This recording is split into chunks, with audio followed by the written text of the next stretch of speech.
हमने कुछ वाक़यात पिछले कुछ 1-2 साल में देखे हैं। को हम रेवोल्यूशनरी किस्म के, अगर मैं उस साइड पे जाऊँ, तो फ़ोर्सफुली उस चीज़ को दबाया गया और लोग फिर इतना डर गए या नालां हो गए कि वो टर्नआउट इतना हमारा इस दफ़ा नहीं हुआ।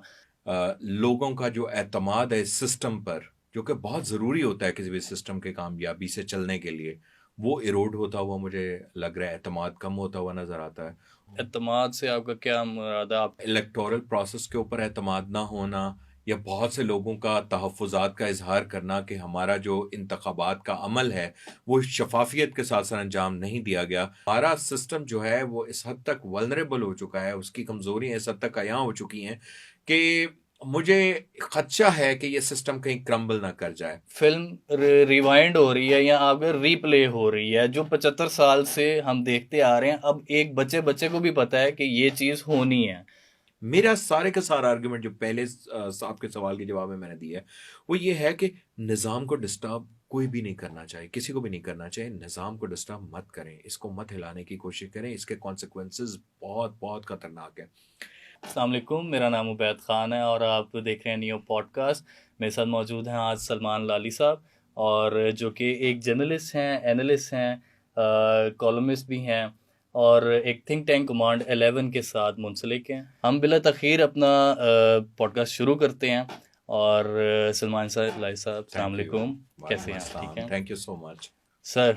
क्या ऑब्ज़र्व कर रहे हैं? आजकल इलेक्शन 2024 हुए हैं और एक हफ्ता गुजर गया है, ताखीर पे ताखीर हो रही है। देखें उबैद, मैं जो ऑब्जर्व कर रहा हूँ, एक तो अनसर्टेनिटी ऑब्जर्व कर रहा हूँ। मैं जो ऑब्जर्व कर रहा हूँ वो ये कि सिस्टम कहीं ना कहीं हमारा जो है वो इरोड करता हुआ दिखाई देता है। लोगों का जो एतमाद है इस सिस्टम पर, जो कि बहुत ज़रूरी होता है किसी भी सिस्टम के कामयाबी से चलने के लिए, वो इरोड होता हुआ मुझे लग रहा है, एतमाद कम होता हुआ नज़र आता है। और जो फ्यूचर के हवाले से अनसर्टेनिटी है, चाहे वो हमारी मईशत हो, हमारी माशरत हो, हमारे मुल्क के अंदर अमन व अमान का मसला हो, सिक्योरिटी का मसला हो, पॉलिटिकल स्टेबिलिटी हो, ये सब चीज़ें जो हैं ये कहीं ना कहीं हमें गड़बड़ नज़र आ रही हैं। अनफॉर्चुनेटली अनफॉर्चुनेटली आज हम एक ऐसी सिचुएशन के अंदर घिर चुके हैं कि जिस सिचुएशन के अंदर हमें कुछ पॉजिटिव जो साइड है वो नज़र नहीं आ रही। हमें फ्यूचर इतना मस्बत नज़र नहीं आ रहा। ने अभी बात की कि हम जैसे पब्लिक की बात की, एतमाद की बात की। एतमाद से आपका क्या मुराद है? आप टर्नआउट के हवाले से बात कर रहे हैं कि नहीं था इतना, या पब्लिक का किस लिहाज से ये बात? देखें, जो टर्नआउट है या इलेक्टोरल प्रोसेस के ऊपर एतमाद ना होना, या बहुत से लोगों का तहफ़्फ़ुज़ात का इज़हार करना कि हमारा जो इंतख़ाबात का अमल है वो शफ़ाफ़ियत के साथ सरअंजाम नहीं दिया गया, तो ये तो इलेक्टोरल प्रोसेस के ऊपर की शफ़ाफ़ियत के ऊपर सवाल उठना होगा, या इलेक्टोरल प्रोसेस के ऊपर ट्रस्ट की कमी का इज़हार होगा। लेकिन जो अहम तरीन चीज़ है वो ये है कि हमारा एक पूरे का पूरा सिस्टम है, गवर्नेंस का सिस्टम है। हमारे मुल्क के अंदर एक आइन है, उस आइन के तहत मुख्तलिफ इदारे हैं, हमारे मुल्क के अंदर कवानीन है, उन कवानीन के नफाज करने के लिए बहुत से इदारे हैं। उन तमाम इदारों के ऊपर, उस पूरे के पूरे निज़ाम हुकूमत के ऊपर या रियासती निज़ाम के ऊपर जो एतमाद है वो कम होता हुआ नज़र आ रहा है। क्योंकि रियासत के अंदर जो निज़ाम होता है, मिसाल के तौर पर मैं आपको इसकी ज़रा मज़ीद एलेबोरेट करके समझाने की कोशिश करता हूँ कि हम टैक्सेस पे करते हैं। अवाम का काम होता है कि वो टैक्सेस पे करें। अब टैक्सेस के अगेंस्ट उन्हें एक्सपेक्ट करना चाहिए एक सर्टन सर्विसेज को, जो कि गवर्नमेंट के इदारे करते हैं। और वो सर्विसेज कौन सी होती हैं? मिसाल के तौर पर म्यूनसिपल इदारे एक मखसूस किस्म की सर्विसेज आपको प्रोवाइड करते हैं। जो लॉ इन्फोर्समेंट के इदारे हैं वो भी आपको एक ख़ास किस्म की सर्विसेज प्रोवाइड करते हैं। मिसाल के तौर पर सिक्योरिटी, अमन व अमान, और इस तरह के बहुत सारे फंक्शंस हैं, जराइम का खात्मा वगैरह वगैरह। इसी तरह जो हेल्थ का सेक्टर है वो आपको हेल्थ फैसिलिटीज़ प्रोवाइड करता है। हॉस्पिटल्स आते हैं, डॉक्टर्स मौजूद होते हैं। तो ये सारे का सारा जो है ये रिलेशनशिप, ये ताल्लुक अवाम का और निज़ाम का, अवाम का और हुकूमत का, ये ऐसा है कि ये एक तरफ सर्विस प्रोवाइडर हैं और दूसरी तरफ कंज्यूमर हैं। हम अवाम कंज्यूमर्स हैं, और अगेंस्ट दो services we pay them taxes. अब प्रॉब्लम ये है कि निज़ाम जो है अगर वो कहीं ना कहीं पर मैल फंक्शन कर जाता है, इसी निज़ाम का हिस्सा है जमहूरियत, इसी निज़ाम का हिस्सा है हमारा इंतखाबी अमल, इसी निज़ाम का हिस्सा है लोगों को इंसाफ की फराहमी। तो अगर ये सारे के सारे जो एलिमेंट्स हैं वो कहीं ना कहीं अपनी जिम्मेदारी पूरी नहीं करते, अगर लोग अदालतों के ऊपर सवाल उठाना शुरू हो जाएं, उंगली उठाना शुरू हो जाएं, तो समझा कि आप समझ लीजिए कि हमारा जो निज़ाम इंसाफ है वो सही तरीके से काम नहीं कर रहा, लोगों का एतमाद उस पर कम हो गया। अगर हमारा जो पुलिसिंग का निज़ाम है वो सही तरीके से काम नहीं कर रहा, लोग उसके ऊपर सवाल उठाएं, तो इट मीन्स कि हमारा जो ये वाला फंक्शन है वो मैल फंक्शन कर गया। अब इसके ऊपर हमारे लोगों का एतमाद नहीं रहा। तो ये सारी की सारी सूरत हाल जो है वो बड़ी खतरनाक होती है। ये निज़ाम ताकत से नहीं चलता, निज़ाम एतमाद से चलता है। अगर आप एतमाद खो जाते हैं तो इसका मतलब ये है कि निज़ाम को खतरात लाक हो चुके हैं। एंड एट द मोमेंट बतौर student of politics I can say कि हमारा सिस्टम जो है वो इस हद तक वल्नरेबल हो चुका है, उसकी कमजोरियां इस हद तक अयां हो चुकी हैं कि मुझे खदशा है कि ये सिस्टम कहीं क्रम्बल ना कर जाए। हम नहीं चाहते कि ये सिस्टम गिरे, क्योंकि पास्ट में उसके जो हम देखते हैं काफी, कॉन्सिक्वेंसेस हैं। पास्ट में हमने देखा काफी दफा क्रम्बल होते होते फिर एक स्टेज देखिए, आती है, सिस्टम को यू बचाना नो। हम सबके मफाद में है। ये सिर्फ ये नहीं कि वो लोग जो सिस्टम के अंदर बैठे हुए इसके बेनिफिशरी हैं उन लोगों के लिए, लेकिन हम आम लोगों को भी इस विजडम का मुजाहरा करना है कि सिस्टम को बचाना है, बिकॉज उसके जो कॉन्सिक्वेंसेज हैं वो मैं अपनी जबान से अदा भी नहीं कर पाऊंगा। उसके कॉन्सिक्वेंसेज एक सिस्टम के गिरने, एक सिस्टम के टूटने के बाद जो हो सकता है। ये बचाने अगर हम निकलते हैं तो जैसे हमने कुछ वाकयात पिछले कुछ एक दो साल में देखे हैं को हम रेवोल्यूशनरी किस्म के, अगर मैं उस साइड पे जाऊं तो फोर्सफुली उस चीज़ को दबाया गया और लोग फिर इतना डर गए या नालां हो गए कि वो टर्नआउट इतना हमारा इस दफ़ा नहीं हुआ। तो ये नहीं, टर्नआउट एक, अच्छा खासा हुआ। मैंने अपनी होश में 2013 और 18 के इलेक्शंस देखे हैं, और जो उस टाइम टर्नआउट था आई डोंट थिंक सो कि इस टाइम वो था। और लोग समझ रहे हैं कि भाई हम वोट करें ना करें वो एक ही है, सिलेक्शन या जो भी हम कहें उस चीज़ को, वो हो चुकी हुई है। ज़्यादातर सर्वेज आप देखें तो उसमें लोग यही कहते हैं भाई हम वोट देने क्यों जाएं, हम जाएंगे, सिलेक्शन तो पहले हो चुका हुआ है, मैं हम जाए समझ ना गया जाएं आपका एक ही सवाल, चीज़ है। मैं आपका सवाल समझ गया। मैं coming back to elections 2024, biased हो के नहीं, बट फिर भी एक चीज़ है कि एक किसी को पॉलिटिकल राइट नहीं दिया जा रहा, एक पार्टी को उनसे हर किस्म की जो है चीज़ छीन ली गई, उनसे निशान छीन लिया गया, उनको केसेस में दबा दिया गया। फिर एक पार्टी उठती है और वो सब आज़ाद खड़े हो जाते हैं, ठीक है, उस सब दबाव के बाद भी, प्रेशर के बाद भी फिर एक पार्टी को नज़र आता है साफ कि उनको लाया जा रहा है ऊपर। तो लेकिन फिर भी एक ऐसा टर्नआउट उस टाइप का नहीं, बट एक आता है कि सारे आज़ाद जीत जाते हैं, और ये सारा माहौल जो क्रिएट किया जाता है, इसको आप कैसे देखते हैं? देखो वैद, सबसे पहले मैं एड्रेस करना चाहूंगा उस बात और को। मैं एक और चीज़ जी। मैं ऐड करना चाहूँगा कि हम ये चीज़ देख रहे हैं कि ये एक फिल्म रिवाइंड हो रही है या अगर रीप्ले हो रही है जो 75 साल से हम देखते आ रहे हैं। अब एक बच्चे बच्चे को भी पता है कि ये चीज़ होनी है, एक बच्चे जो कि 18 साल का भी नहीं है उसको भी पता है कि ये चीज़ ही होनी है, क्योंकि ये एक पुराने तौर तरीके पे क्यों हम चलते आ रहे हैं, और इस दफ़ा हम खुल के आए हैं उस चीज़ अच्छा, के ऊपर। मैं आपकी इस पर मैं बाद में आता हूँ। सबसे पहले जरा रेवोल्यूशन की बात करें। हम्म। अच्छा, रेवोल्यूशंस दुनिया में आपको पता है कितने कामयाब हुए हैं? बहुत कम। Very few. ठीक है। बहुत कम। रेवोल्यूशन का मतलब यह है कि आपने सिस्टम को खुद तोड़ा है। हम्म। लोगों ने उठकर हम्म। उन्होंने सिस्टम को इस नीयत से तोड़ा है कि उस सिस्टम को रिप्लेस करें विद इन अदर सिस्टम। एक ऐसे माशरे में, एक ऐसी सोसाइटी के अंदर जहां पर कोई अल्टरनेटिव सिस्टम किसी के पास मौजूद ही ना हो, यहाँ पर एक जमात में नाम नहीं लूँगा, वो एक तवील अरसे से बहुत बुलंदोबाग दावे कर रहे थे, तब्दीली के नारे लगा रहे थे, लेकिन कई बरस उनके एजिटेशन में गुजर गए, जलसों में गुजर गए, लॉन्ग मार्चेस में गुजर गए। उन्होंने एक नैरेटिव तो बड़ा स्ट्रांग तश्कील दे दिया विद द स्टेटस को, अगेंस्ट द स्टेटस को फोर्सेस, या जो हमारी स्टेटस को की वाबस्ता पॉलिटिकल पावर्स हैं उनके खिलाफ। लेकिन that party or that leadership could not come up with a practical plan कि अगर ये नहीं तो हम ऐसा मुख्तलिफ क्या करेंगे, और वो चीज़ एक्सपोज होगी।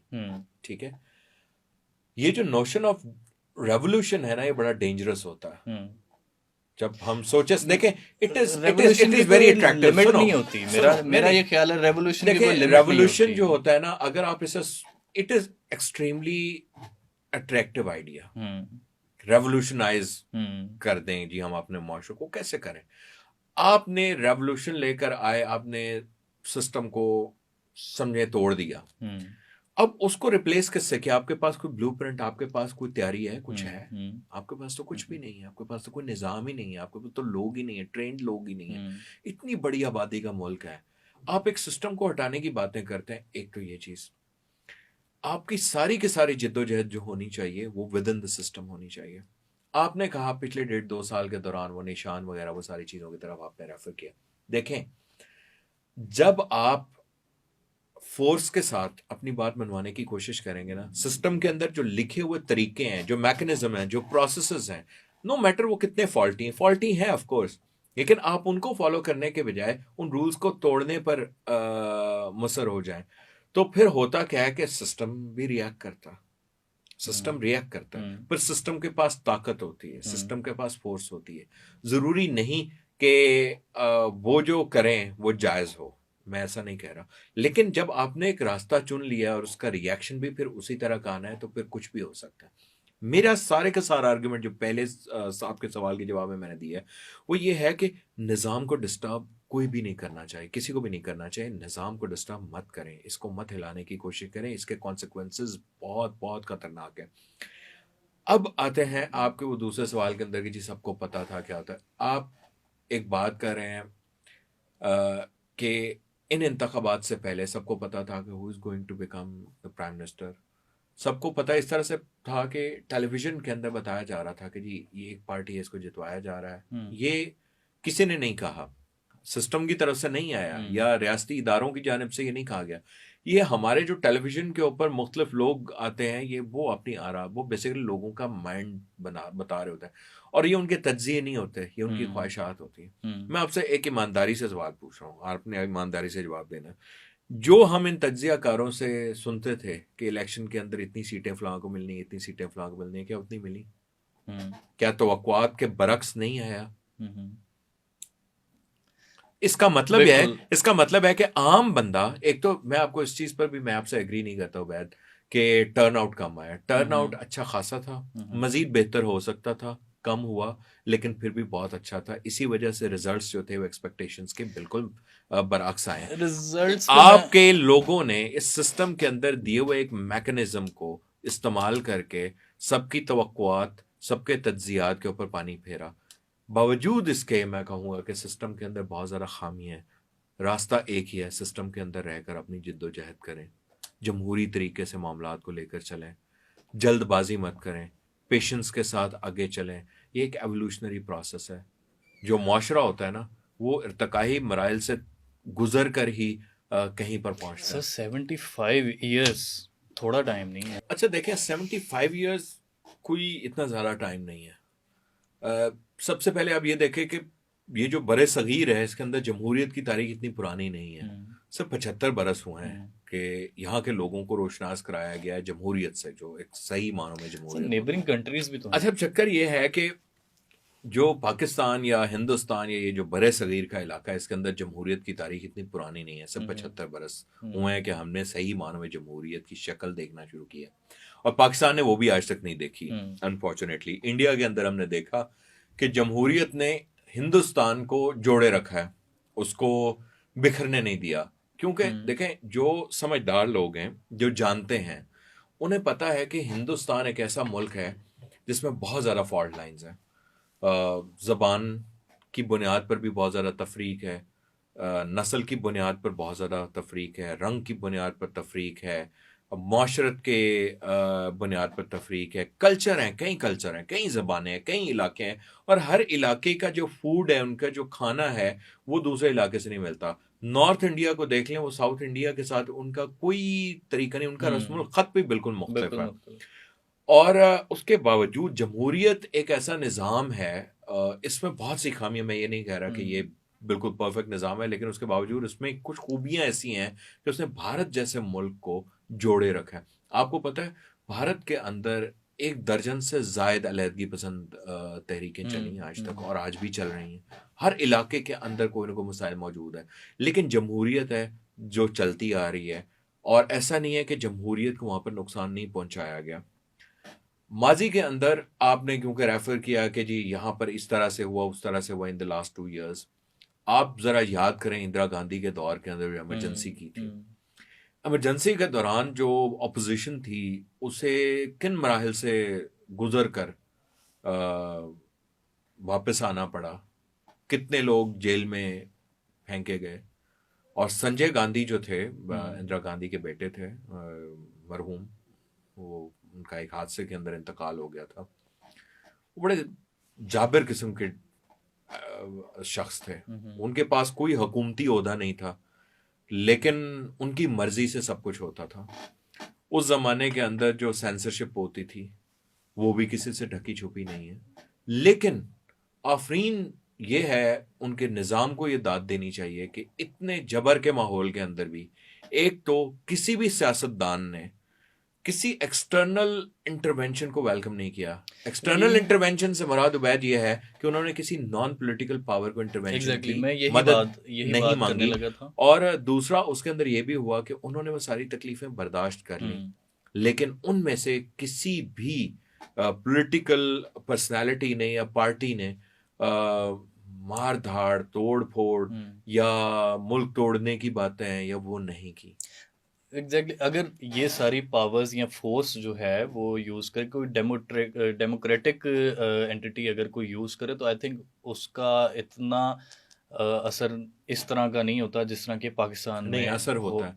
देखिए फोर्स कोई भी इस्तेमाल करेगा, मैं आपको मिसाल देता हूँ, अगर किसी भी बूढ़े, बट अल्टीमेट पावर तो पब्लिक के पास होगी ना, डेमोक्रेटिक अगर नहीं, इस तरह इमरजेंसी में नहीं थी। इमरजेंसी में लोगों के हकूक ही नहीं रहे थे ना जी।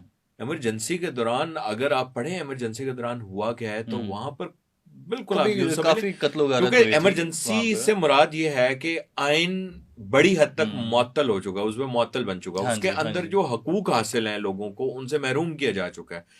अवाम के पास वो रेमेडीज, वो टूल्स अवेलेबल नहीं है जो कि कॉन्स्टिट्यूशन ने या लॉ ने दिए हुए हैं लोगों की जो शिकायत हैं या लोगों को जो ग्रीवेंसेस हैं उनको किसी हद तक हल करने के लिए वो टूल्स और वो सारे के सारे मैकेनिज्म्स अब लोगों को अवेलेबल नहीं, इमरजेंसी नाफिज कर दी गई है।